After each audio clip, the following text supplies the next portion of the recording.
শুভ সকাল আমার প্রিয় পরিবার, তোমরা সকলেই কেমন আছো? আশা করছি যে যেখান থেকেই আমার ব্লগটি দেখছো সকলে ভালো আছো। তোমাদের আশীর্বাদ ও ভালোবাসার সাথে নিয়ে আজকের ব্লগটি শুরু করলাম। আজকে হলো মঙ্গলবার, এখন বাজে ঘড়ির কাঁটায় ঠিক সকাল 6টা। ঘুমের থেকে উঠেই কিন্তু সোজা চলে এসেছি আমার এই কুঁড়ে ঘর, মাটির মেঝে এবং টিনের বেড়ার ভাঙা এই রান্নাঘরটি পরিষ্কার করতে। এই ঘরটার মধ্যে সকাল থেকে রাত অবধি কীভাবে যে কেটে যায় সেটা কখনোই বুঝতে পারি না। তবে হ্যাঁ, এই রান্নাঘরটি যে শুধুমাত্র একটা আমার রান্নাঘর তা কিন্তু নয়, আমার আরেকটা রান্নাঘরও আছে। জানো তো, এই অক্লান্ত পরিশ্রমের দ্বারাই আমার ঘরটাকে আমি সবসময় পরিষ্কার পরিচ্ছন্ন করে রাখার চেষ্টা করি। তো ওই দিক দিয়ে দেখো, আমি ঘরটা ভালো করে ঝাঁট দিলাম। ঝাঁট দেওয়ার পর ঘরের সামনে মারুলি দিয়ে দিয়েছি। তো দুয়ার ঘরেও দিয়েছি, উঠানেও দিয়েছি, প্রত্যেকটা জায়গাতেই আমি কিন্তু সুন্দর করে মারুলিটা দিলাম। তারপরে ওইদিকে সবার প্রথমে ঘুম থেকে উঠে রাতেরকার বাসি বাসনগুলো বের করে এই যে কুয়োর পাড়ে এনে রেখেছিলাম, সেই সমস্ত বাসনগুলোকে কিন্তু এখন সুন্দর করে মাজা ধোয়া করে নিচ্ছি। জানো তো, এই সংসারটার প্রতি একটা যেন আলাদাই ভালোবাসা জন্মে গেছে। যত দিন যায় তত দিনই যেন সংসারটাকে ভালোবাসতে ইচ্ছা করে আঁকড়ে পিষতে। তাই জানো তো, হয়তো ভগবান সহায় আছে বলে এই সংসারটা প্রতিটা কাজ আমি একা হাতে মেনটেন করি। যখন বিয়ে হয়েছিল ভেবেছিলাম এত কাজ আমি একা হাতে কিভাবে করব। কিন্তু জানো তো, সময় মানুষকে অনেক কিছু শিখিয়ে দেয়। তবে সেই সময়টিও আমার সাথে এরকম করে আমাকে কিন্তু খুব সুন্দরভাবে সংসারের প্রতিটা কাজ শিখিয়ে দিয়েছে। হ্যাঁ, তবে অনেকটা সময় লেগেছে, অনেক খারাপ কথা ভালো কথার সম্মুখীন হয়েছি, অনেক মানুষের কাছে অনেক অপমানিত হয়েছি। তারপরেও কিন্তু এই সংসারটাকে কখনো ছেড়ে যাওয়ার কথা ভাবিনি। সব সময় সংসারটার এই যে মাটিগুলো আছে না, দাঁতে করে কামড়ে ধরার মতো ধরে কিন্তু আমি সংসারটা নিয়ে বাঁচতে চেয়েছি। সেটা আশাটা পূরণ ভগবানই করেছে। কেন জানো তো, এই 4 বছর বিবাহিত জীবনে আমি কখনোই এই সংসারটাকে ছেড়ে যাওয়ার কথা ভাবি না। এই সংসারে অনেক অভাব অনাটন আছে, তবুও কিন্তু দুজন দুজনের মতো কাঁধে কাঁধ মিলিয়ে সংসারটাকে নিয়ে বেঁচে থাকার একটা দিশা দেখি। জানো তো, প্রতিটা মুহূর্তে আমি সংসারটা সামলাই, আর উনি আছে মানে ডোডোর বাবা, ও কিন্তু বাইরের দিকটা সামলায়। আমরা দুজন দুদিকটা সামলাই। জানো তো, অনেকের সংসারে দেখেছি শ্বশুর মশাই সংসার চালান আর শাশুড়ি মা সংসারের সমস্ত কাজকর্ম করেন। দুজনের হাতে কিন্তু শ্বশুর শাশুড়ি মায়ের সংসার থাকে। আবার অনেকে দেখেছি সংসার থাকলেও তারা কিছুই করে না, শাশুড়ি মাই সমস্ত কিছু দেখভাল করে। তবে আমার কাছে একদমই ব্যতিক্রম, আর এটা নিয়ে আমি বাঁচতে চাই। কথা বলতে বলতে ওই দিকতে দেখো ঝাঁট দিয়ে দিয়েছি উঠানটা, কুয়োর থেকে জল তুলে রাখলাম। এখন কাল রাতে যে সমস্ত জামা কাপড় ছিল ভিজে, মানে স্নানের পর, সেই সমস্ত জামা কাপড়গুলো এই মাঠের দিকে মেলতে চলে এসেছি। জানো তো, এই মাঠের দিকে এই বাঁশগুলো তারপর দড়িগুলো টাঙানোতে আমার কখনো অপেক্ষা করে থাকতে হয় না যে কখন সূর্যি মামা উঠবে, কখন এইদিকে রোদটা আসবে, তখন জামা কাপড়গুলো মেলবো। সূর্যি মামা যখনই ওঠে ওই সকাল 6:30 7টা, তখন থেকে এইদিকে সুন্দর করে রোদ্দুর আসে, এবং সূর্যি মামা যখন অস্ত যায় তখনই কিন্তু রোদ্দুরটা চলে যায়। এতে করে সারাদিন সমস্ত কিছু কাচাকুচি পরিষ্কার করে এদিকে কিন্তু মেলে রেখে দিই। তো ওই দেখো, এদিকে আমার বাসি কাজকর্ম হলো। এদিকে কিন্তু আমি নাইটিটা ছেড়ে সোজা চলে এসেছি বিছানাটা গুছিয়ে নিতে। প্রত্যেক দিন সকালে আমার সঙ্গে যেন একটা যুদ্ধ চলে। সকালে বাসি কাজ, তারপরে রান্না, ছেলেকে দেখাশোনা, সমস্ত কিছু একা মেনটেন করা। তো ওই দেখো, এদিকে বিছানাটা তুলে এদিকে ভাত বসিয়ে দিয়েছি। ভাতের মধ্যে কিন্তু একটু আলু সিদ্ধ দিলাম, একটু উচ্ছে সিদ্ধ দিলাম। আজকে সকালে আমাদের আলু সিদ্ধ উচ্ছে সিদ্ধ ভাত। তো প্রত্যেক দিন আমি আর শাশুড়ি মা কিন্তু খেয়ে নিই মুড়ি। আজকে ভাবলাম না, ভাতই খাই গরম গরম, শীতকালে জানো তো ঘি দিয়ে গরম গরম ভাত খেতে ভীষণই ভাল লাগে, সেই জন্য আজকে করলাম। আর এইদিকে আমি সবজিপাতিগুলো সোজা কাটতে চলে এসেছি। তো এইদিকে সবজি বলতে রান্না করব তোমার শিম দিয়ে, আলু দিয়ে, বেগুন দিয়ে, আর তোমার হলো ফুলকপির ডাঁটা দিয়ে একটা চচ্চড়ি। এই চচ্চড়িটা বিশেষ করে করছি রাতে রুটি খাওয়ার জন্য। রাতে রুটি খাওয়ার সময় মনে হয় যে ভালো তরকারি না থাকলে রুটি খেতে আমার ইচ্ছা করে না। তার জন্য আজকে ভাবলাম যে না, একটু চচ্চড়ি মতো করে রাখি, এতে করে কিন্তু রাতে রুটি খাওয়ার কোনো চিন্তাই করতে হবে না। এদিকে সবজিগুলো ধুয়ে রেখে দিলাম। তো ওইদিককার সকালের কাজকর্ম, খাওয়া দাওয়া, বাসন মাজা সমস্ত কিছু হয়ে গেছে। এখন এইদিকে সোজা চলে এসেছি কঞ্চিগুলো কাটবো বলে। সকালে রান্না খাওয়াটা আজ অনেক তাড়াতাড়ি হয়েছে, 9টার মধ্যে সমস্ত কিছু হয়ে গেছে। তাই হাতে জানো তো 1 থেকে 2 ঘন্টার কাছাকাছি সময় ছিল। তাই ভাবলাম কঞ্চিগুলো পুরোটাই কেটে নিই। কেন বলো তো, কঞ্চিগুলো যদি কাটা থাকে না, রান্নার সময় কোনো চিন্তায় থাকে না খড়ি কোথায় পাবো, কোথায় জ্বালানি আনবো, কি করব। তাই কঞ্চিগুলো কেটে নিতে ইচ্ছা করছিল, তাই এখনই কেটে নিচ্ছি। জানো তো বসে বসে এই সমস্ত কাজগুলো করতে ভীষণ ভাল লাগে।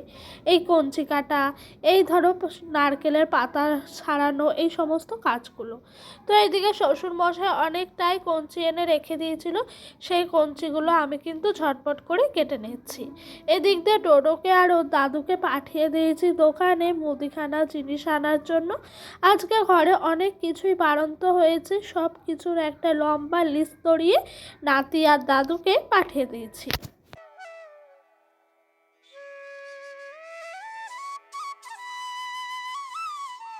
ওদিক দিয়ে আমার সমস্ত কঞ্চিগুলো কাটা হয়ে গেছে, এখন আমি রেখে দিয়েছি। আর বেলা অনেকটাই হয়েছে।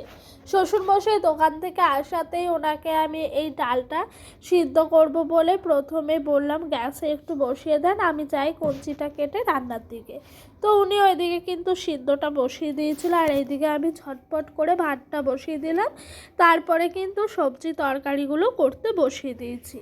তো ভাতটা বসিয়ে দিয়ে সবজিগুলো কেটে নিয়েছিলাম, তারপর বেটে নিয়েছিলাম মশলা। আর এই দেখো এদিকে সবার প্রথমে ভাতটা হওয়ার পর আমি কিন্তু চচ্চড়ি করছি। আর আজকে কাঠে রান্না করছি, কোনো পাতায় না, কঞ্চি না।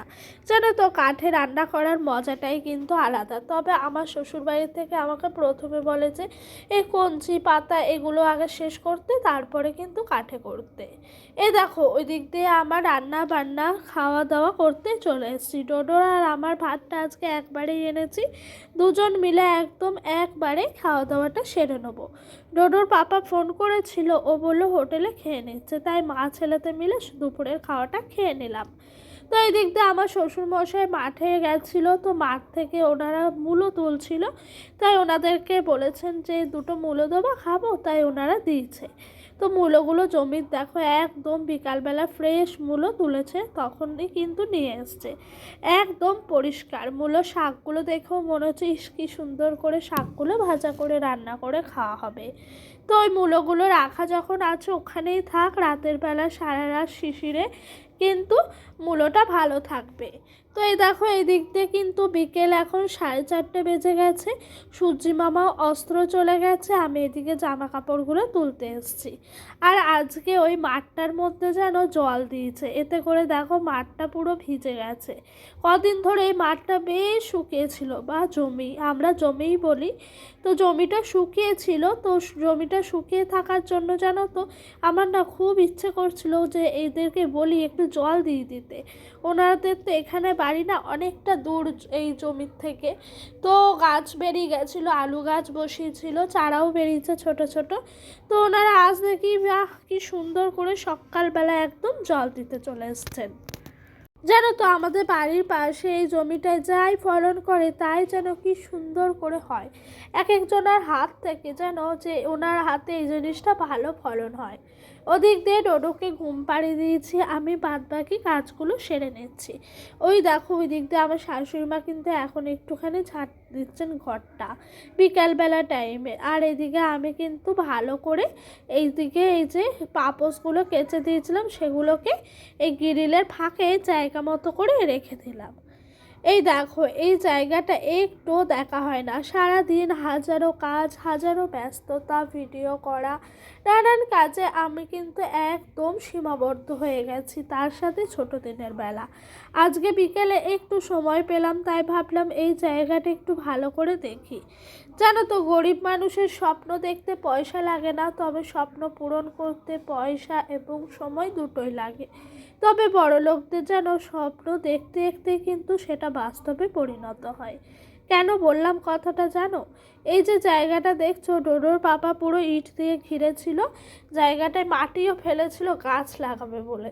তবে পয়সার অভাবে আর হয়ে ওঠেনি গাছ কিনে আনা। কটা গ্যাঁদা গাছ আর কটা তোমার কি ফুলের গাছ আমি সঠিক নাম জানি না, সেগুলো কিন্তু লাগিয়ে দেখেছে। এখন ওই দিকটায় কিন্তু এই টিভির বাস্কটা এনে রেখে দিল, বলছে যদি কখনো পয়সা হয় তখন গাছ লাগাবো।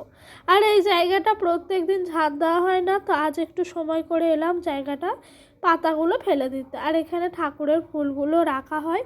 এই দেখো, গাঁদা ফুলে কি সুন্দর সুন্দর ফুল হয়েছে গাছটার মধ্যে। সব গাছগুলো যদি ভর্তি হয়ে ফুল ফোটে কত সুন্দর লাগবে না বলো দেখতে? তখন দেখার মতো হবে কিন্তু, বলো? তখন আর আমাদের পুজো দেওয়ার জন্য কোনো ফুল কিনতে লাগবে না। ওদিক দিয়ে বিকেল গড়িয়ে সন্ধে, ডোডো এখনও ওঠেনি। ডোডোর পাপা এইমাত্র বাড়ি আসলো, ওকে এখন আমি সন্ধে দিয়ে যাবো। তারপর 15-20 মিনিট পর ওকে ভাত দেবো। সন্ধেবেলায় আমরা বাঙালিরা ভাত টাত খাই না, সে তো সবাই জানে। তো এই দেখো, এদিক দিয়ে কিন্তু ওদের সাথে কথা বলছি আর আমি সন্ধ্যাটা জেলে দিচ্ছি। সন্ধ্যাবেলায় সন্ধ্যা প্রদীপটা যেন জ্বালতে ভীষণ পছন্দ হয়। এদিক দিয়ে আমি সন্ধ্যা প্রদীপটা জেলে একেবারে ঘরে যাব, গিয়ে ওকে খেতে দিয়ে একদম ডোডোর সাথে গিয়ে একটু রেস্ট করব। তবে আজকে আর রেস্ট করা হয়নি, আমি শুতে শুতেই ডোডো কিন্তু ঘুমের থেকে উঠে গেছে। আর আমার কোনো রেস্ট নেওয়া হয়নি জানো।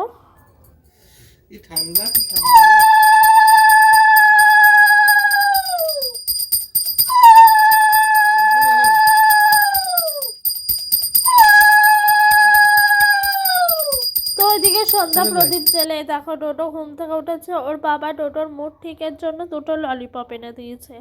আর আমার জন্য কিন্তু ওই বাঁধাকপি ভাজা এনে দিয়েছে, বেসনের ঝুড়ি ভাজা যেগুলো, সেগুলোর নাম নাকি বাঁধাকপি ভাজা।